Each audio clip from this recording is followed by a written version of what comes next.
Good morning sir. Peter పరిస్థితి మరీ అంత బ్యాడ్గా ఉందా? అవును సార్. అదంతా ఒట్టి నాటకం. సరే, నువ్వు కానిస్టేబుల్ ఇలాంటి కోర్టులో ఆధారపరచండి. అలాగే సార్. Yes sir.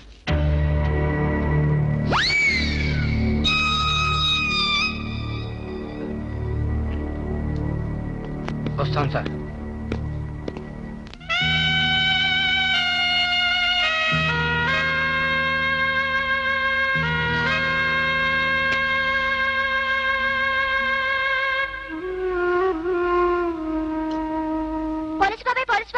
ఏంట్రా? సీతకు పడిపోయింది. అయ్యో, ఎలా పడింది? నువ్వు దగ్గర కాలు జారి పడిపోయింది. సార్, సీత పడిపోయిందండి సార్. పీటర్ నేను కోర్టుకు తీసుకెళ్తాను. మీరు వెంటనే వెళ్ళి పెద్ద డాక్టర్ చూపించండి. అవసరమైతే నా నెల జీతం అంతా ఇచ్చేస్తాను. సోది మాట్లాడకయ్యా. Yes sir. ఇప్పుడు ఏం చేయాలి? చూడు, నేను లేకుండా నువ్వు ఒక్కడివే ఇతన్ని తీసుకెళ్లి కోర్టులో అప్పచెప్పగలవా? Yes sir. బూట్లు బాధడం కాదయ్యా, ఇది డ్యూటీ అయ్యా. Yes sir. సార్, నా వల్ల దుర్మార్గం జరిగింది, కానీ నేను దుర్మార్గుని కాను. మీరు వెళ్ళి మీ అమ్మాయిని చూడండి. జాగ్రత్త. Yes sir. రారా రా.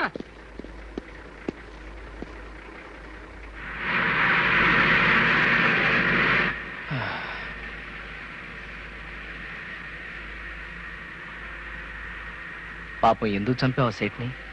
పాపం అనుకునేంత మంచోళ్ళు కాదు వాడు, కానీ వాడి గ్యాంగ్ కానీ. వాడే నన్ను చంపబోయాడు, కానీ అనుకోకుండా. అవునవును, నేను అంతే అనుకున్నాను. మరి ఆ మిగతా గ్యాంగ్ అంతా? ఆ ఎస్ఐకి వాళ్ళ గుట్టుముట్టులన్నీ చెప్పేవాడిని, కానీ వాడు రహస్యాలు అమ్ముకునే వెధవ. కోర్టుకెళ్ళగానే వాళ్ళ బండారం బట్టబయలు చేసుకుని ఉరికంబ ఎక్కను. నాకు సాయం చేసి పెడతారా? ఏంటి? నాకు మా అమ్మని చూడాలనుంది. 2 నిమిషాలే. మీ అమ్మగారి బస్సులో ఉందా? బస్సులో లేదు, చాలా రోజులుగా క్యాన్సర్ వ్యాధితో మంచంలో ఉంది. నేను జైల్లో ఉండగానే ఆవిడ చనిపోతే ఆవిడ ఆఖరి క్షణాలు కూడా నాకు దక్క.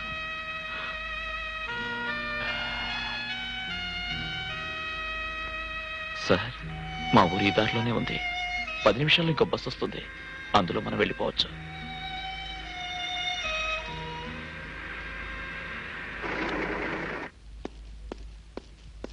వెళ్ళు. సార్, చేతికి బేడీలుంటే మా అమ్మ కంగారు పడుతుందేమో. నిజమేననుకో, కానీ అసలు నిన్ను ఇక్కడ తీసుకురావడం, ఈ బేడీలు తీసేయడం, మీ అమ్మగారు ఆకర్షణలు. ప్లీజ్.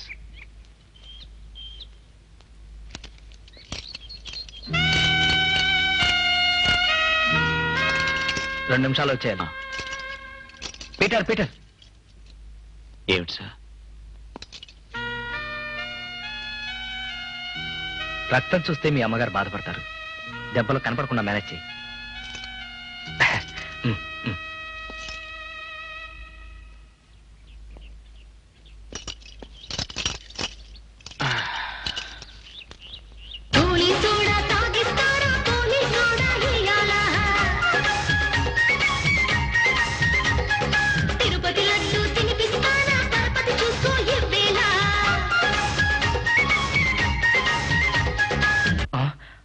అమ్మో, చాలాసేపు ఇంకా రాలేదేంటి?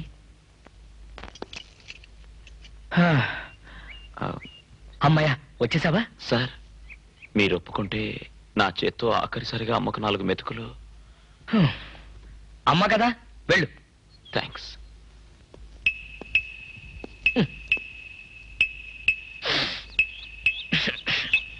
ఈ పూలు వాసన రావా? ఓహో, నీడ కోసం ఈ చెట్టు.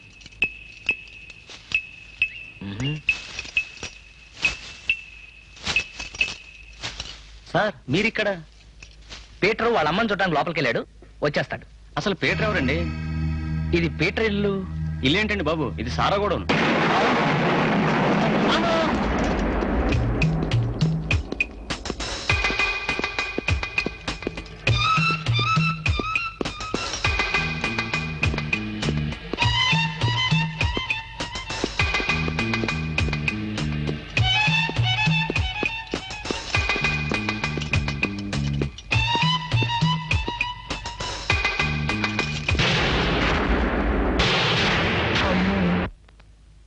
వాలుజడ తోలు బెల్టు మొదటి భాగం చూశారు.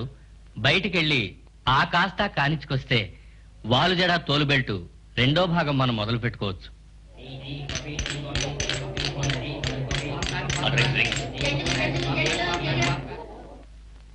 వాలు జడ తోలు బెల్ట్ క్రైమ్ సినిమా పార్ట్ 2 అని రాశారు. ఫైటింగ్లు ఉంటాయేమో. చూద్దాం ఉండే. తల పైకెత్తమ్మా. పైకి జరుగు. నాన్న